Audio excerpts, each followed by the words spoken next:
जय भैरनाथ, जय शम्भो। तीन प्रकारका मान्छेसँग सधैँभरि होसियार रहनुहोस्। त्यो तीन प्रकारका मान्छे कस्ता कस्तासँग चाहिँ होस पुर्याउनुपर्छ त। पहिलो नम्बरमा छ जो तपाईको दुःखमा रमाउँछ, जो तपाईलाई अप्ठ्यारो परेका बेलामा हाँस्छ, जो तपाईलाई समस्या परेका बेलामा तपाईको खेल्यो आउँछ भने त्यस्ता मान्छेलाई तपाईको दरवाजाबाट भित्र पस्न दिनुहोस्।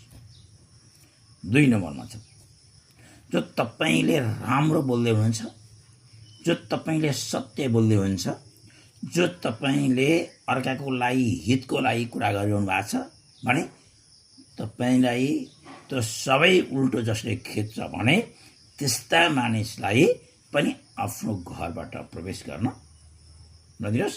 त्यस्ता मानिससँग होसियार हुनुहोस्। र तेस्रो नम्बरमा तपाईको घरको जो कमी कमजोरी छ, कमी कमजोरीमा लाई उसले मजाक उडाइरहेछ। खाएको सुतेको उठेको यस्ता चिजहरूको चाहिँ कुराहरू अर्कोलाई घरमा लगाएर लगाउँछ।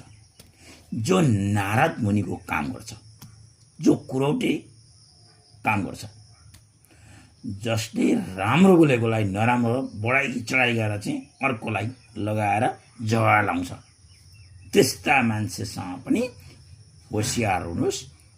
सकेसम्म त्यस्ता मान्छेलाई घरभित्र पनि प्रवेश गर्न नदिनुहोस्।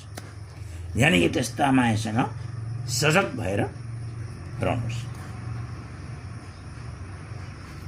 यदि यो तपाईलाई भिडियो राम्रो लाग्यो भने लाइक, कमेन्ट र सेयर गर्नुहोस्। जय भैरनाथ, जय शम्भो।